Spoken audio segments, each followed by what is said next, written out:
اعوذ باللہ من الشیطان الرجیم بسم اللہ الرحمن الرحیم لا یغرنک، اے میرے محبوب آپ کو دھوکے میں نہ ڈالیں، مغالطے میں نہ ڈالیں، تقلب الذین کفروا، ان لوگوں کا مختلف شہروں میں، فی البلاد مختلف علاقوں میں گھومنا پھرنا جو کافر ہے، یعنی کافروں کا مختلف شہروں میں آنا جانا، چلنا پھرنا، تجارت کرنا، یہ آپ کو دھوکے میں نہ ڈالیں۔ متاع قلیل، یہ تھوڑا سا فائدہ ہے، دنیا کی زندگی یہ تھوڑا سا فائدہ ہے۔ ثم مأواہم جہنم، پھر ان کافروں کے لیے ان کا ٹھکانہ جہنم ہوگا۔ وبئس المہاد، وہ بہت برا ٹھکانہ ہے۔ لیکن الذین اتقوا ربہم، ہاں لیکن وہ لوگ جو ڈرے اپنے رب سے، جو اپنے پروردگار سے ڈرتے ہیں، لہم جنات، ان کے لیے ایسی جنتیں ہوں گی، ایسے باغات ہوں گے، تجری من تحتها الانہار، جن کے نیچے نہریں جاری ہوں، اور خالدین فیہا، وہ ہمیشہ ہمیشہ ان میں رہنے والے ہوں گے۔ اور یہ نزولا من عند اللہ، یہ اللہ کی طرف سے مہمانی ہوگی ان کی۔ وما عند اللہ خیر للابرار، اور جو کچھ اللہ تعالیٰ کے پاس موجود ہے وہ نیکوں کاروں کے لیے، نیکی کرنے والوں کے لیے بہتر ہے۔ سورہ آل عمران کی آیت نمبر 196، 197 اور 198، 3 آیتیں آپ کے سامنے تلاوت ہوئی ہیں، آپ نے ترجمہ سماعت فرمایا۔ ان آیات کا پہلا درس کل گزر چکا ہے،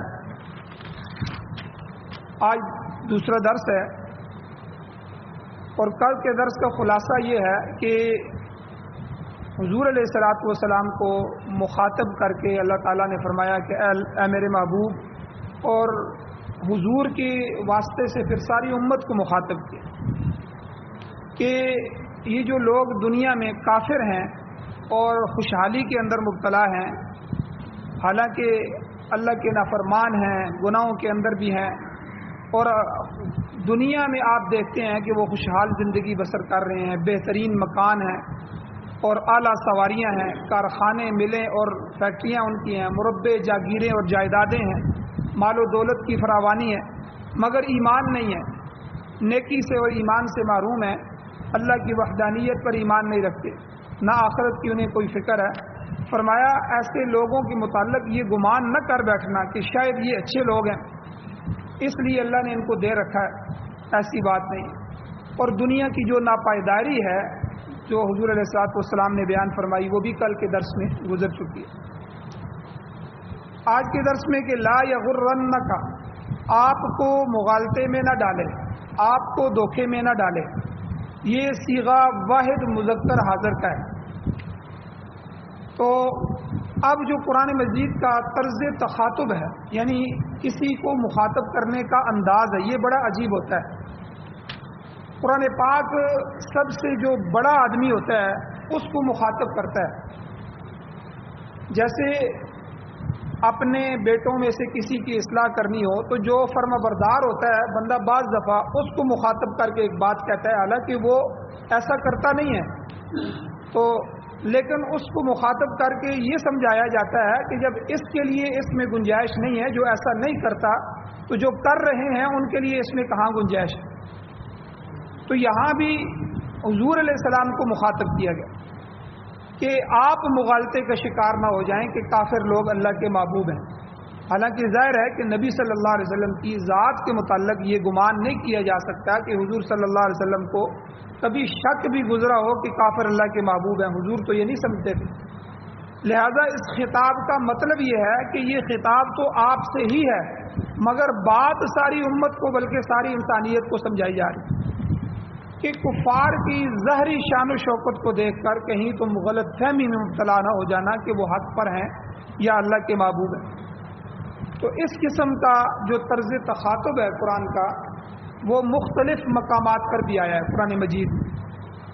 اکثر جگہوں پر اللہ تعالیٰ نے قل کے ساتھ، قل اے میرے نبی یہ کہہ دیجئے، یہ اعلان کر دیجئے، یہ فرما دیجئے، یہ بات آپ کہیں، حضور سے کہلوایا گیا گویا کہ، تو قل کے ذریعے نبی علیہ السلام کو مخاطب کیا گیا۔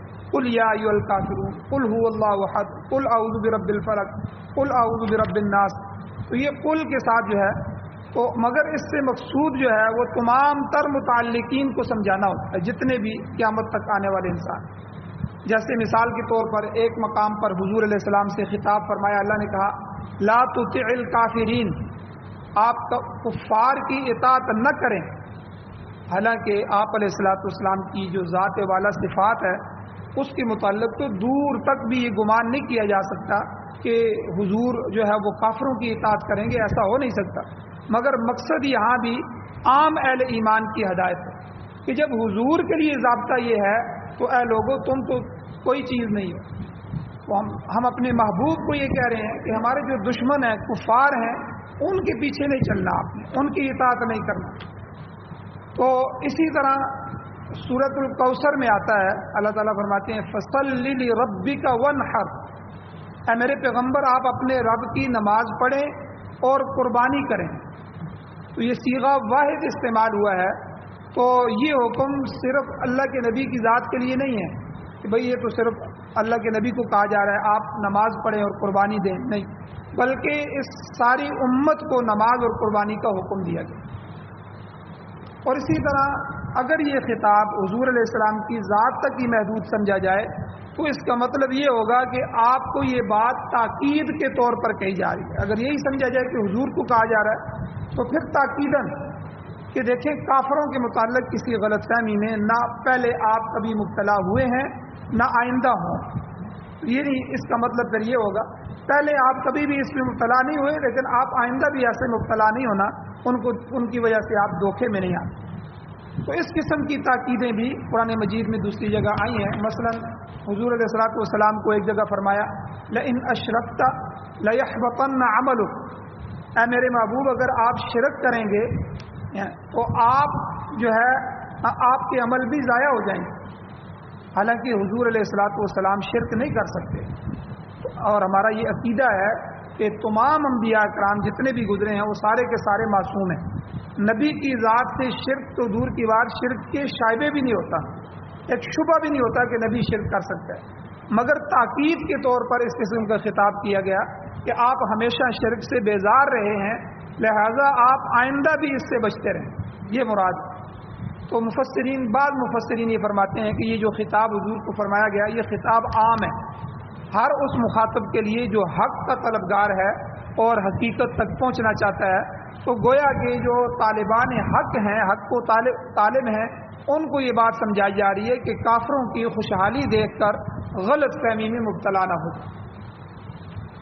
اور اس کے بعد اللہ تعالیٰ نے فرمایا کہ یہ جو دنیا ہے نا، دنیا اس کا سارا ساز و سامان جو اس زمین پر بسنے والے ایک ایک فرد کے پاس موجود ہے، ہر گھر میں، ہر آدمی کے بینک بیلنس میں جتنی بھی دنیا موجود ہے، اور اس کے علاوہ جتنے خزانے پہاڑوں کی تہوں میں چھپے ہوئے ہیں، تیل کے خزانے، پٹرول کے خزانے، لوہے کی کتنے پہاڑ ہیں، جپسم ہے اور پٹرولیم ہے، معدنیات ہیں، اور اس کے علاوہ جو ہے وہ پتھر ہیں، یہاں ماربل ہے، ہر طرح کے پہاڑ، یہ سارے خزانے پہاڑوں کی تہوں میں ابھی جتنے چھپے ہوئے ہیں. اور اس کے علاوہ وہ بیش قیمت موتی جو ابھی سمندروں کی تہوں میں پڑے ہوئے ہیں، اور اسی طرح مکان، کوٹھیاں، کاریں، کارخانے اور زر اور جواہرات اور معدنیات. غرضے کہ اللہ تعالیٰ نے اس دنیا کی ساری چیزوں کو مخاطب کر کے کہا ان سب کو ایک جگہ اکٹھا کر لیا جائے تو پھر بھی یہ سب کچھ اللہ کے نزدیک متاع قلیل. اللہ نے فرمایا یہ تھوڑا سا فائدہ ہے، یہ تو کچھ بھی نہیں ہے، یہ تو حقیر سی چیزیں ہیں، تھوڑی سی معمولی سا سامان ہے جو اللہ تعالیٰ نے لوگوں کے استعمال کے لیے دے رکھا ہے. حضور نبی کریم صلی اللہ علیہ وسلم کے فرمان کے مطابق حضور نے فرمایا کہ پوری دنیا کے مال و دولت کی مثال آخرت کے مقابلے میں ایسی ہے جیسے کوئی شخص سمندر میں اپنی انگلی ڈبو دے. اور انسان جس مال و متاع کی موجودگی پر آج اکڑ رہا ہے کہ میرا مال، میری کوٹھیاں، میرے فلاں، حضور نے کیا فرمایا کہ یہ شخص اس طرح ہے، اس کی حیثیت اتنی بھی نہیں ہے کہ جتنی پانی میں کسی کی انگلی لگ جائے، اور جتنا پانی اس انگلی کے ساتھ آئے اتنی بھی حیثیت نہیں. اب سمندر کے مقابلے میں اس پانی کی کیا حیثیت ہوگی جو انگلی کے ساتھ لگے. تو پوری دنیا کی حقیقت اللہ تعالیٰ کی ہاں اسی طرح. اور پھر ابھی تو لوگوں کی عمریں چھوٹی ہو گئی ہیں، اور اس تھوڑے سے وقت میں انسان کیا کما سکتا ہے؟ 40-50 سال.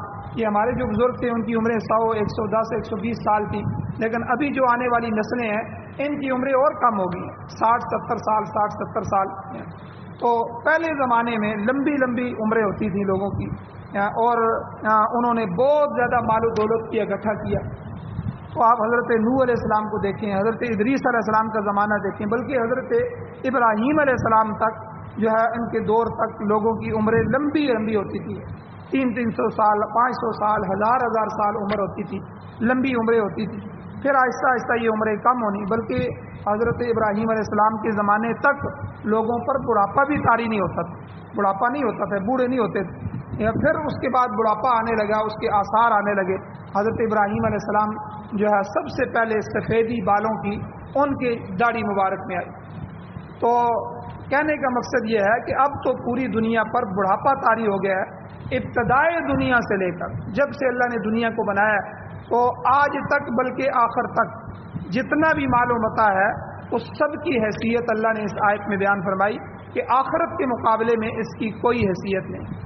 لہذا آپ کافروں کو دیکھ کر کسی طرح کے مغالطے میں نہ پڑ جائیں کہ وہ محبوب خدا ہیں، کہ جو کچھ بھی ان کے پاس ہے یہ بالکل حقیر چیز ہے جو اس دنیا میں ختم ہو جائے گی.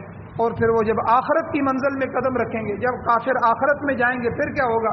اللہ نے بتایا متاع قلیل ثم مأواہم جہنم، پھر ان کا ٹھکانہ جہنم ہوگا. اور وبئس المہاد، وہ اچھی جگہ نہیں ہے. اللہ نے فرمایا وہ بہت ہی برا ٹھکانہ ہے جس کی طرف وہ کافر جا رہے. آگے یہ تو کفار کا انجام ہو گیا. اب تصویر کا دوسرا رخ، اے اللہ جو کافر ہیں ان کا انجام تو آپ نے بتا دیا. جو آپ کے ماننے والے ہیں، متقین ہیں، ان کے لیے کیا ہوگا؟ اللہ تعالیٰ نے فرمایا لیکن الذین اتقوا ربہم، مگر وہ لوگ جو اپنے رب سے ڈرتے رہے، شرک اور کفر سے محفوظ رہے، معاصی یعنی گناہوں سے بچتے رہے، ان کے دلوں میں خدا کا خوف جاگزی رہا، اور اسی خوف کی وجہ سے اللہ تعالیٰ کی قائم کردہ جو حدود تھیں ان سے تجاوز نہیں کیا، دنیا میں حلال اور حرام کا امتیاز اور فرق کیا، نیکی اور بدی کو پہچانا، اپنے ایمان کی حفاظت کی. اسی چیز کا نام تقوی ہے. چنانچہ جن لوگوں نے تقوی کا راستہ اختیار کیا، اللہ نے فرمایا لیکن الذین اتقوا ربہم، لیکن وہ لوگ جو اپنے رب سے ڈرے، تقوی اختیار کیا، ان کے لیے کیا ہوگا؟ اللہ فرماتے ہیں لہم جنات، ان کے لیے باغات ہوں، ان کے لیے جنتیں ہوں گی. کیسی جنتیں؟ اللہ فرماتے ہیں تجری من تحتی الانہار، جن کے سامنے نہریں بہہ رہی ہیں. اب جنت کی نعمتوں کی جو تفصیلات قرآن مجید نے مختلف مقامات پر بیان فرمائی ہیں، تو ان سب میں وہ نعمتیں بیان کی ہیں کہ جو ہمارے انسان کے تصور میں آ سکتی ہیں، انسان اس کو تصور میں لا سکتا ہے. مثلا دنیا میں آرام اور آرائش انسان کو چاہیے، اور اس کے لیے کیا ہے کہ اچھا مکان ہو، اچھی بیوی ہو جو اچھے اخلاق اور اطوار کی حامل ہو. اب قرآن پاک نے اسی اچھی بیوی کو بیان فرمایا. کیا فرمایا؟ ازواج مطہرہ. اللہ نے فرمایا ان کی ایسی بیویاں ہوں گی جو پاک بیویاں ہوں، پاکیزہ بیویاں، اچھے بولنے والیاں، خاوندوں کا خیال رکھنے والیاں. ازواج مطہر. اب انسان کو یہی چاہیے کہ میری اچھی بیوی ہو جائے. اسی طرح اچھے محلات مجھے مل جائیں، اچھے رہنے کی جگہ مل جائے. اللہ نے فرمایا وہ مساکن طیبہ، پسندیدہ مکان. اللہ نے پسندیدہ مکانوں کا دے جو ان کو پسند ہوں گے، ایسے بنگلے اور ایسی کوٹھیاں اللہ تعالیٰ جنت میں عطا فرمائیں گے. اسی طرح انسان کو اچھے دوست چاہیے دنیا میں. کہتا ہے یار اچھی بیوی مل گئی ہے، اچھا مکان مل گیا، کچھ دوست ایسے ہونے چاہیے جن سے تھوڑی سی بندہ گپ شپ لگا سکے. ان کی رفاقت کا ذکر بھی اللہ نے قرآن مجید میں کیا ہے، جیسے کہ پیچھے گزرا ہے مع الابرار، کہ نیک لوگوں کی رفاقت اللہ تعالیٰ ان کو عطا فرمائیں گے. انبیاء کے ساتھ ان کا جو ہے وہ اللہ تعالیٰ ان کو اس جگہ جنت میں اکٹھا فرمائیں گے. بلکہ یہ نیک لوگوں کی رفاقت جو ہے انبیاء نے بھی مانی. اور اسی طرح اس کے علاوہ انسان اچھا لباس چاہتا ہے کہ میرا لباس اچھا ہو، تو اس کے لیے اللہ تعالیٰ نے پاکیزہ لباس کا بھی تذکرہ فرمایا. تو ترمذی شریف کی روایت میں آتا ہے کہ حدیث میں آتا ہے کہ حضور نے فرمایا کہ جنت کی جو حور ہوگی، اس حور کی اوڑھنی، یعنی اس کا جو اوپر دوپٹہ ہوگا،